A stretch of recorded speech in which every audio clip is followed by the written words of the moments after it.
I'm a carer for my mum. My dad wasn't present because I don't have my dad around. I haven't had my dad around for a very long time. I had to apply for benefits for disability. I cried whilst I was going into the surgery room.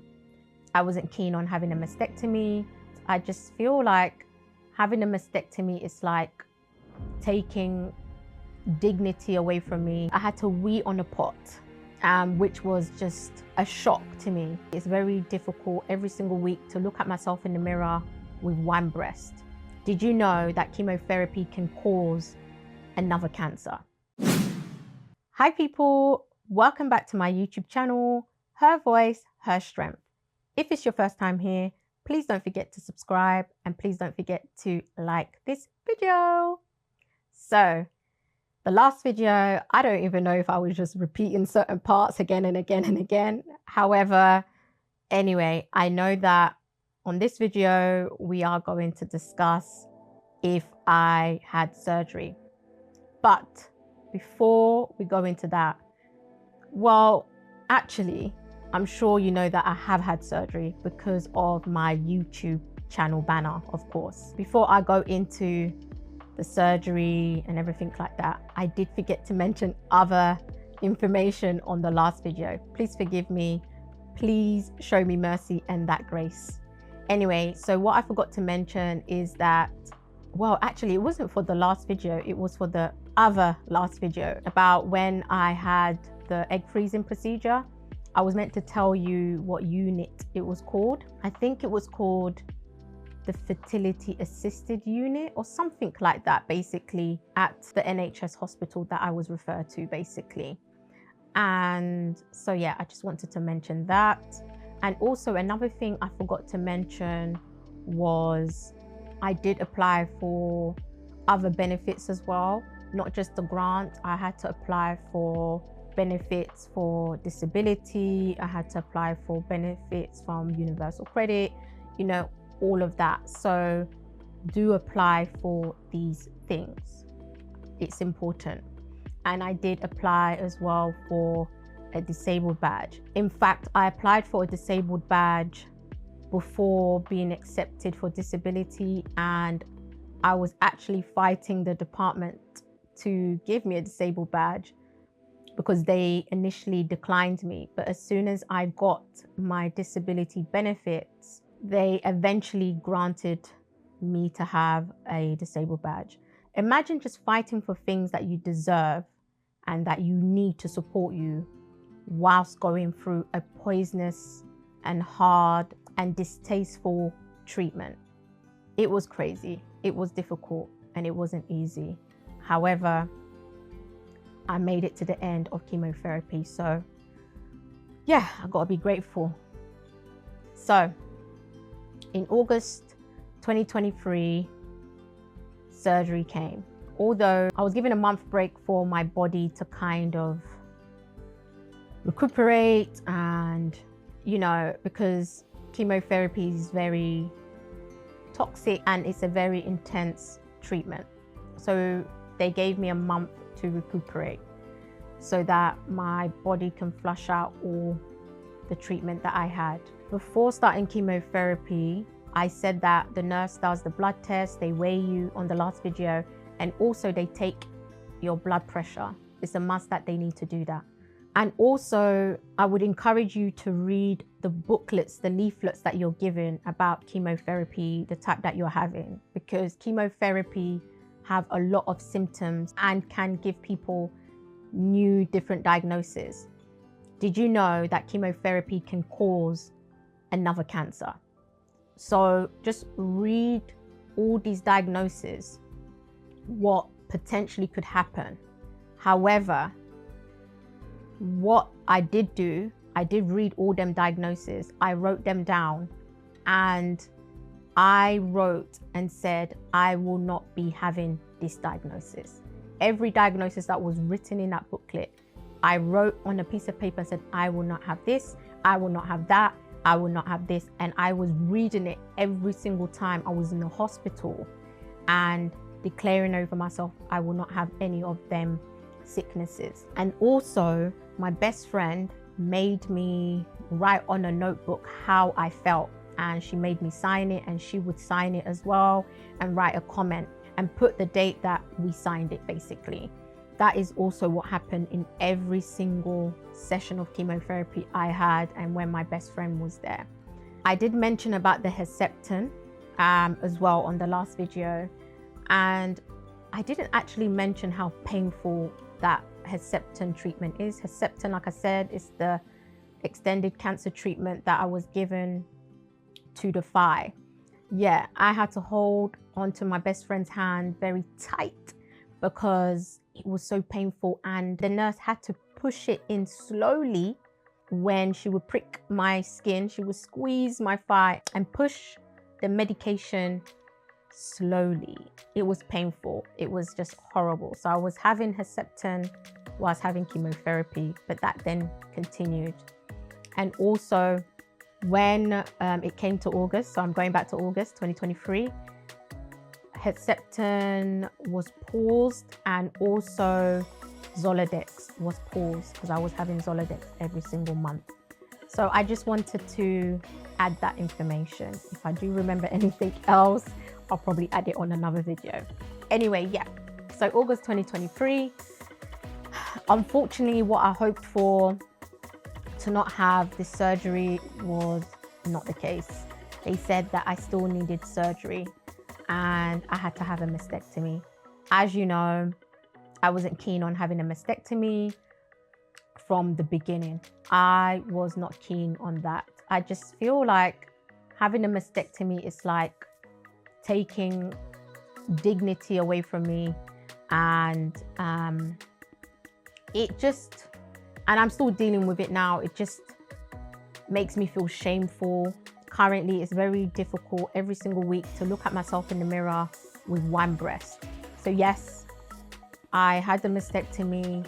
I cried whilst I was going into the surgery room, but I think I need to backtrack. Let me tell you how the journey actually went. So I went to the hospital. I had a hospital bag packed because I could potentially stay at the hospital longer than a day. So I packed a hospital bag.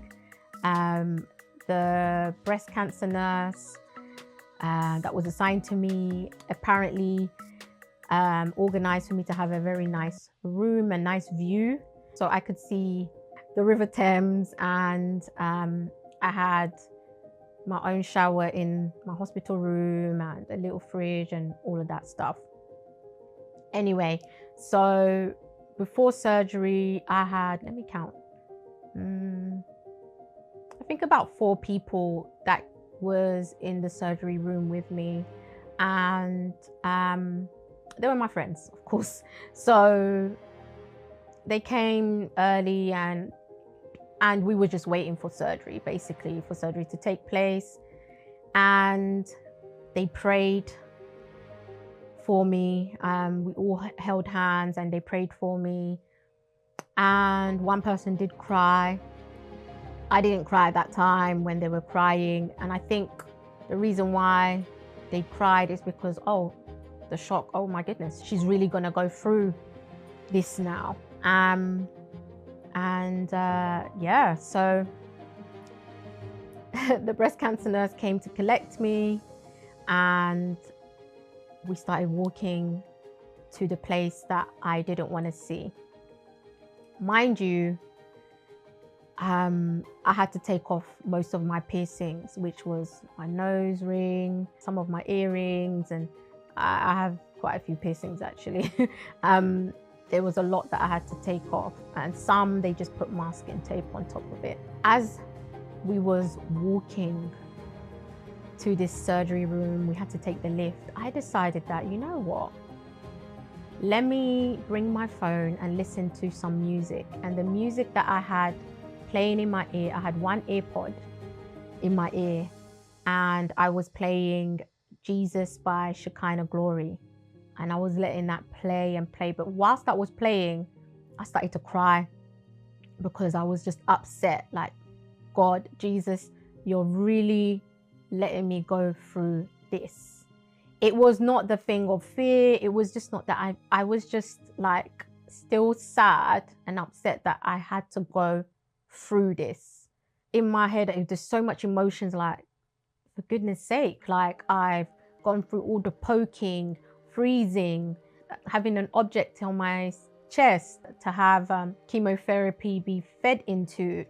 Like, I was just thinking, and everything was not really balanced in my mind because I was just rushing through what I've gone through, because it was just like one thing after another. We got to the operating room, bless the breast cancer nurse. And of course, I don't want to mention people's names because of data protection. I haven't asked people, can I use your name, and etc. like that, you know. So that's why I'm not mentioning people's names. Yeah, she walked with me. We got there. She held my hand as well whilst they put me on the bed. So obviously I had a hospital gown on, if I didn't mention that. And she was rubbing my head like a mother would do, basically. When I was crying, she was wiping my tears. That meant a lot because I'm a carer for my mum. So that's why my mum wasn't present. My mum didn't know all the stages I was going through anyway, as well. And also, yeah, my dad wasn't present because I don't have my dad around. I haven't had my dad around for a very long time. So that's just a bit of personal information about me. So that's why it was friends or whoever could chip in, basically, that was around me in that time. I am grateful for whoever could help at that time. Even though I don't speak to the majority of the people that did help, I am still grateful. So surgery happened, of course. I was put to sleep, sedated, I guess. Yeah, put to sleep. I don't know if that's the word. I don't know if it's sedation, but yeah, I was put to sleep and then surgery happened. I just remember them calling my name a few times. And when I mean them, it's the nurses, probably the chaperone, and my surgeon as well coming to call my name. And I remember him saying, "Is the princess awake yet?" I remember, but it felt like an echo when I was waking up from surgery. I didn't feel pain instantly when I opened my eyes eventually, but apparently they said that, oh, I opened my eyes quite quickly. So a mastectomy surgery takes about an hour, I've been told. So it's very quick, but not very quick because it's an hour. Anyway, so I was then taken back to my room. I couldn't walk, I couldn't move. I was escorted on the hospital bed upstairs, and when I came into my hospital room, my friends were still there and waiting. And then after that, they went, of course, because it was late. My surgery was in the evening, and one friend stayed, and I'm really, really grateful that they stayed. I just want to thank you, Nada. I'm going to say your name. Thank you for staying behind at the hospital with me to allow me to wee. So basically, guys, I had to wee on a pot, which was just a shock to me. And Nada, my friend, sis, she stayed there and put the pot underneath, and I weed. And then she fed me what the hospital provided, which was like some hot tomato soup. And when I was done, she asked me if I'm okay, and I said, yeah, but I didn't want to look down. I knew that my left breast was missing, but I just didn't want to look down while she was there. And I just want to say again, I'm repeating it again, but Nada, I just want to say thank you so much for staying behind. It means a lot. Although I was in shock, and I thought, well, in my head anyway, that's what I was thinking, like, oh my goodness, is this what life has become? I felt very sad, but thank you again, Nada. So after Nada went, I did look down to just check, did they really take off my breast? Yes, it was gone. I looked down and I was just shaking my head. I was pissed. I was really pissed. I was just like, wow, God, you really allowed that. Okay, cool. I was pissed. I think I filmed myself doing that, and it's on my Instagram actually, the video, but I added other videos together and etc.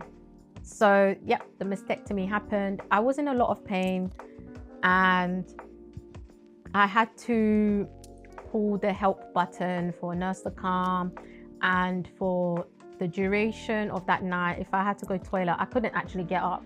Like factually, I really couldn't get up. I had to always wee in that pot.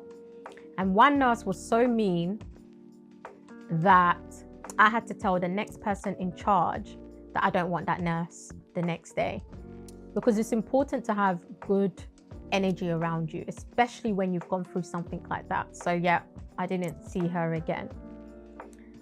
So I'm just going to pause there and say, yeah, I'm one-breasted and I had the mastectomy after all of the no and the pushbacks and the praying. I don't know if I said it on my other video, but I was really hoping for a miracle on the prayer platforms I was praying on. I was praying on NSPPD, I was joining Hallelujah Challenge. I was doing the most to get this miracle. I believe I did say that. And the miracle I wanted was that for God to not remove my breast. However, it's happened.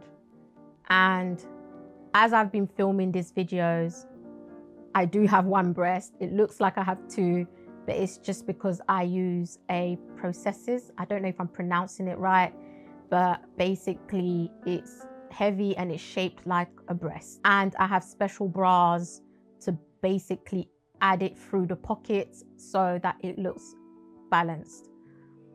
It's very difficult to have the right attire or to wear the right attire and to wear what I want to wear. That is what makes me sad as well, the difficulties of what to wear, and it's like I just can't be myself. I can't be the me. But anyway, I'm grateful that I'm alive, I've made it, and I can talk to you. And also, if I didn't mention, there was also another prayer platform. Well, it was a Bible studies that I was advised to join, and I did join them. And I remember when I first joined, I wasn't talking, I wasn't commenting. Only when it came to 2022 December, I then kind of expressed myself and said, look, this is a diagnosis I've got. I've been listening to you guys, and sometimes you guys mention cancer and I just don't say anything, but I just wanted to tell you this is what I've been fighting. And I just burst out crying and just expressing myself. And I just want to thank Household of Faith. That's the Bible studies that I was joining from Household of Faith. I just want to thank you as a church for the prayers and for whatever you could do, and the individuals that did come to see me. So yes, thank you as well for that. And also the pastors that did pray as well for me, thank you for that as well. I'm grateful. And yeah guys, this is the end of the video. I'll see you again on another video, and I'm going to talk about what happened next with the follow-ups, the appointments, what else I had to face, what else I did to accept what happened. And I've got a feeling I forgot to mention something in this video, but I'll mention it on the next video. So thank you for tuning in. Don't forget to subscribe and don't forget to like this video. I'll see you again on another video. Bye.